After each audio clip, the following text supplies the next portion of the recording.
Okay, hello everyone. Welcome to our webinar today, which is on No BS CRM, the manufacturing edition. I think it's going to be a fascinating and super interesting watch for everyone. Firstly, let me explain a little bit about what we mean by No BS CRM. And just take a step back, CRM as a market segment in IT has been around for about 20, 25 years. And so you might expect that during that time, everything's been nailed down, the technology is super efficient, and customers are getting the benefit and the use out of it that they expect. However, this really actually isn't the case. And this is because the market quite broadly is skewed very heavily in favor of the vendors and not the customers. And that's what we define as BS CRM. And that means the vendors are generally overcharging. They offer quite poor levels of support and service in many cases. And then they cap functionality. So if you want to do more with your product or your technology, you end up having to pay more. So as Workbooks, we are a CRM vendor who also does service and implementation and consultancy. We're on a crusade as the no BS CRM provider because we stand against everything that the big guys traditionally have done, which hasn't really worked in the market. And so to support that, we actually commissioned some market research quite recently. And we spoke to 76 sales and marketing leaders globally as to what they found around CRM, what they liked, what they didn't like. And the main kind of headline finding was that 62% of them found that they didn't really like their CRM, but they felt stuck with it. They couldn't change because of the inertia within the market. They felt it was too difficult to actually do something different. So today we're going to talk through some of the findings from that research, but specifically with regard to the manufacturing sector. And on that note, in terms of who's speaking today, I'm Dan Roach, and I'm introducing it as you can tell. I'm also super pleased to have Chris Roessler, who's VP Marketing and Advertising at Rotary Corporation, who is a Workbooks customer. And we're also joined by Penny Lowe, who is our SVP North American from Workbooks. And she is going to talk to you about some insights and some learnings that we have from our customers in the manufacturing sector that is different to customers and other industries. So without further ado, I will now pass over to Penny to talk through her insights on the manufacturing sector. What are we hearing in our daily conversations with marketing, sales, customer service, and finance leaders from manufacturers? Well, as the usual CRM challenges we hear from organisations in other sectors, manufacturers are also keen to monitor and gather feedback from their customers, which is often challenging when they're selling through distributors, resellers, or agents. They want to manage communications around their back order challenges and provide their sales team with up-to-date information on the products their customers are waiting for, but also suggest alternatives that may be in stock. All information that has historically been siloed in their ERP systems. They want to provide visibility for their sales team into sales performance across customers, product lines, and territories. This again is really valuable information that is often siloed in the ERP system or sent out as weekly or monthly reports from their analytics tools based on the ERP data. And since COVID, we've increasingly heard of the challenges that manufacturers are having in replacing retiring sales folks who were happy to travel, and they're replacing them with younger staff who are not so keen to travel. So the company often needs to adapt their age-old sales methodologies to more online meetings, very focused travel time, and adding technology and processes into the field sales approaches. So what this means in the CRM systems is that manufacturers need visibility of the customer status and product profiles. So for example, their credit status. Are they on stop or near their credit limit? What are their sales volumes, values, comparisons within and outside their sales territory? They want to be able to see the white space in their customers and their share of wallet, and then obviously then try to sell to them. They want to be able to automate routine tasks like special pricing approvals, funding for customer or partner specific events. And all of these are also need to be visible to the marketing, customer service and finance teams. In the United States, there's a specific challenge around sales tax certification if they sell through distributors. So do they have sales tax certificates in place for that shipping location? Because if not, there can be very big fines. Sales teams need that visibility in order to take orders or justify special pricing and promotions. And Rotary, and we'll hear from Chris about this, they freed up a whole person in the finance team by managing the sales tax certificate process in CRM, along with automated marketing communications. And field sales, the correct address data is critical. They typically visit stores or shipping locations, not the headquarters or the billing address. And field sales often need to check product displays and signage, so they need to be able to record what they've seen as well as what competitors they've seen on display in the stores. And mapping functionality embedded in the CRM, enabling the sales team to plan their journeys, is also key, decreasing windshield time. Decreasing windshield time. So moving on from that, what we wanted to do was talk to Chris from Rotary Corporation. And we first met Chris about, I think it was August, September time in 2019, so pre-COVID, and they were on a journey to replace their CRM. So Chris, can I ask you, why were you looking to move CRM? Because you've been on one for about 10 years, I believe. Yes, absolutely. Penny and Dan, thank you for allowing me to be part of this. Yes, we were on Salesforce for over 10 years, and we felt like that constant renewal was coming up and the charges were constantly increasing. Along with that, we kept receiving phone calls about add-ons, additions with other different companies, and was very bothersome. It kind of got on our nerves. And so we felt like it was time for us to make a change that was more adaptive to what Rotary's needs and wants were. Brilliant. Thank you. And some recent research that we ran showed that 62% of respondents felt stuck with their current CRM. Of those, 23% were actively looking for something better, and 46% recognised they needed to do something better, but had not started looking yet. And none felt their current CRM was great. So it sounds like you were in a very similar situation to many other companies. Are you able to share how long it was between recognising that you needed to change and then starting the process to look for an alternative? Yes, it was approximately about 6 months. We were in a time crunch with the renewal date coming up for Salesforce and the time that we needed to implement this program. Our best time of the year for our division or our marketing of our products, our downtime would be the fall and early spring. So we had to have a decision made by October, and that program had to be implemented before March when our field reps hit the territory and went out and visited their customers. There was no exceptions for that, and we looked at two different companies. And of course, Workbooks was one of them, as well as Sugar. Sugar seemed like they wanted to add more stuff onto the deal as we kept moving along. We had a good rapport with Workbooks. Their team came out, we explained our situation and the deadlines and the criteria we needed to meet. And the final decision was made to go with Workbooks. Great. Thank you very much for that. So, again, going back to that research that I was talking about, when we asked those respondents what was preventing them from changing their CRM, the most voted for responses included disruption to staff, technology being complicated to use, cost impact, time impact, and the risk of making the wrong decision.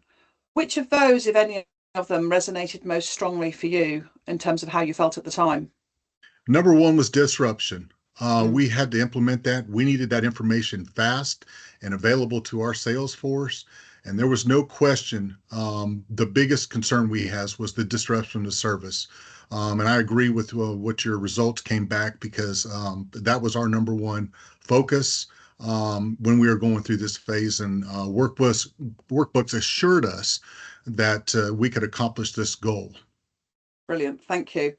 And again, looking back, what was your decision-making criteria for changing CRM? You mentioned that you were looking at Sugar and you looked at Workbooks, but was it just about features and functions, or what else came into why you chose Workbooks over Sugar and any of the others that you looked at? Workbooks program was made to tailor towards our needs and wants. It's not a static system that this is what you're going to get and this is how it's going to function. If we wanted to add something to the credit side, we can. If we wanted to add something on the sales side, we can. So it's tailored towards your needs and wants. That's operational for your company to do better, and it's tailored towards your needs and wants. And I feel like that in the long term, that was the bottom line for us, is that this system was built entirely for our needs and wants. Brilliant. Thank you. So, you mentioned about that you were in a time crunch because you got this one window to train the sales team. And bear in mind, I think we started in October 2019, and before we even met you, you'd already booked your hotel for the sales training in March 2020. Given that, how did you de-risk the transition and the implementation process? Because you really were up against it from a time perspective. Yes, first and foremost, that was one of the criteria that we had to meet, along with Workbooks. Can our goals be met with this deadline? And of course, Workbooks' response was absolutely. We're gonna implement this on exactly what you need to do to get functional now, and we can have phase 1 and phase 2. That date was not movable. We had already booked the hotel in an amphitheater type function, and that was locked in. Of course, with hotels, you have to book that in advance. So there was no movable date on that. And what was great about it is that we got in a meeting room with all the teams that were involved in this, and we were given Post-it notes. And we would go around the room and put our needs and wants and our categorize, and we'd put them all on these Post-it notes pads throughout the room. Once we got through with that, we went through and determined what do we physically need to do now to get this progress and get our salesmen the information they need in phase 1. We'll move this other stuff to phase 2, and that that was part of the priorities that we set up. And on top of that, we tied that back into the research that we needed to work with our other logistics systems with Lawson and LogPro that tie in with Workbooks to make that information available. Brilliant, thank you. In fact, one of the things that I found in working with you was so refreshing about working with Rotary is, one of the things we advise customers on is about setting up an empowered and enabled project team.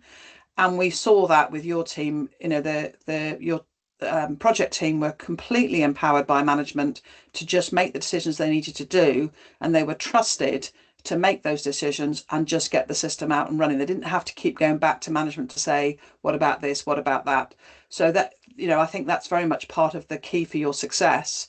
And very lucky it was too, because obviously I think the weekend when you did your training, I think the world shut down a week later for COVID or something. So that is absolutely right, Penny. In fact, some of our team members developed COVID after our meeting, and the cost savings that helped us, because they were not able to go out and travel and visit customers because of the lockdown.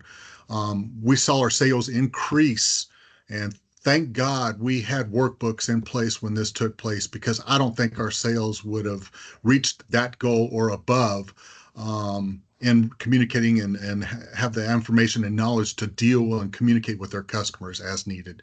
That was a lifesaver for Rotary Corporation. That's and again, going back to the survey research that we mentioned at the beginning, 55% said they wouldn't change due to the disruption of staff. 46% said they wouldn't change to cost impact, and 36% said that they wouldn't change due to the time impact. So, in terms of that disruption, you were very right for that to be your biggest concern, because that's what everyone else is worried about too. So starting to look forwards now rather than looking back at the sort of pre and immediately post COVID. If you look over the last 4 or 5 years, what outcomes have you seen for the business from implementing a CRM that was very much more focused on what do you need across all of the teams to be more successful? Yes, Penny. First and foremost, one of them was marketing. We have an aging sales team. that was out in the field. And you need to actually take what is in their mind when they've been dealing with those customers for several years and put that information into workbooks. So when that individual retires, that information is in workbooks. The communication, the background, the knowledge about that customer, his needs and wants and desires as far as what he demands from Rotary Corporation, it's all in that workbook system. And that's hard to replace. And, in this day and time, you don't know if you're going to be here tomorrow, but that knowledge is still in that system for the next person to come along and pick up and use it. Also, we're able to communicate with different parts of the regions. We're in the lawn and garden business. So here in the South, in Florida and Georgia in the Southeast, we've got warm spring weather, and we may have snow up in the Northeast. So we can automate our systems to better take care of our customers based upon the weather and based upon their needs and wants, and how we can make their sales increase as well with doing business with Rotary. And then in terms of other departments, did you take the opportunity to automate some other tasks that you previously didn't do when you had Salesforce? Absolutely, Penny. DocuSign is a huge integration for our contracts. So Salesforce, we didn't have that function to where we could take DocuSign, bring in important tax information. Some states require tax information to be readily available and updated yearly. So we actually had one individual that was actually mailing these out, emailing them, so on and so forth, trying to get the customers to submit their tax documentation. With DocuSign, that can be done immediately. As also signing up a new customer as well. It's right on the spot. Also, it integrated with our ERP and our sales data. The information that's as far as sales data, whether our customer is not buying what we think he should buy, we can see tracks to where, maybe we're losing market share in this business. What are we doing or what are we not doing to gain market share in that? Also, from a finance side, our sales team, is able to communicate where our customers' credit status is. So what we have is very similar to like a stoplight. We have a red, yellow, and a green. So when he goes in and visits that customer, he can see where that customer stands as far as his credit balance with Rotary. And if he needs to have further discussion with them, that saves time for our credit department having to analyze and make a separate phone call to that customer. Also, are they sitting within the credit limits that we set? So all that comes together as being able to service your customers' needs and wants with one person instead of having 3 or 4 people have to do the same job. Brilliant. And then, in the beginning, I talked about decreasing the windshield time, which was an expression I stole from you with your permission, obviously. Can you talk a little bit about this decreasing windshield time? Absolutely, Penny. One of the other features that we have that goes along with Workbooks is a mapping feature. We have several thousands of accounts and approximately 35 salesmen that reach out to our customers in our territories. This mapping feature allows us to make best decisions and practices as far as reaching those customers. Instead of going all the way up to the north part of town and coming back down to visit another account, that cuts down on windshield time. So he can plan his evening, the evening before he can plan his day. As far as being able to see what route is best for him to go visit those customers, cuts down on time. It cuts down on gas, cuts down on windshield time. The more time we can get him in front of our customers, the better opportunity he can serve and do more and visit more customers as well. But it's been a great feature for us. And I'm telling you, it has tremendously saved our expenses around 20% with that windshield time, Penny. Wow, that's fantastic. So sort of final question, I think, from me was, you're obviously involved in a number of organizations within your industry. If you were talking to one of the manufacturing contacts that you have who didn't have a CRM, or who was in one of that group of people that are stuck with a CRM that was not working for them, what would be your advice? My advice would be, first and foremost, give Workbooks a shot. I've had every opportunity to speak to other clients that may be working with workbooks, and we have gone back and had several discussions with them, and they said what helped them was being able to talk to us as being a client and getting our feedback, and that was a huge decision. And me, coming before you today, I can't say enough about workbooks. I am a big spokesperson for Workbooks. Anybody in our industry, if anybody asks, what system are we using? First and foremost, it is Workbooks. And I go through the whole scenario of timelines, the crunch times that we made, what it did for us during COVID, the windshield time that it saves us, and also saving employee time as far as our tax services, which used to be one person's dedicated time to that's all she did. But now that time is freed up to where she can do more work for our company, and allows her to do other tasks along with her job responsibilities. So that's a savings as well. So if I can offer one word of advice, is give Workbooks a try. You won't be sorry. And I can promise you their customer service is outstanding. It's bar none in this industry. And I'll be glad to speak for them and talk to you at any time. Just reach out to Workbooks and we'll make it happen. Chris, thank you so much. I really appreciate it. We know it's been a real delight working with you and your team over the last 5 years. You're one of our favorite customers. So thank you so much for spending the time with us today. Dan, did you want to wrap up? Yeah, well, I would echo that. Thank you so much, Chris, for sharing such a great story. It's fantastic to hear of a customer who has kind of embraced that no BS CRM model, if you like, because that's exactly what we're trying to do and convey and to deliver to our customers. So thank you for sharing your story. Thank you to Penny for sharing her insights on the manufacturing sector. And thank you all for listening. Thank you, Dan. Thank you, Penny. Appreciate it. Thank you.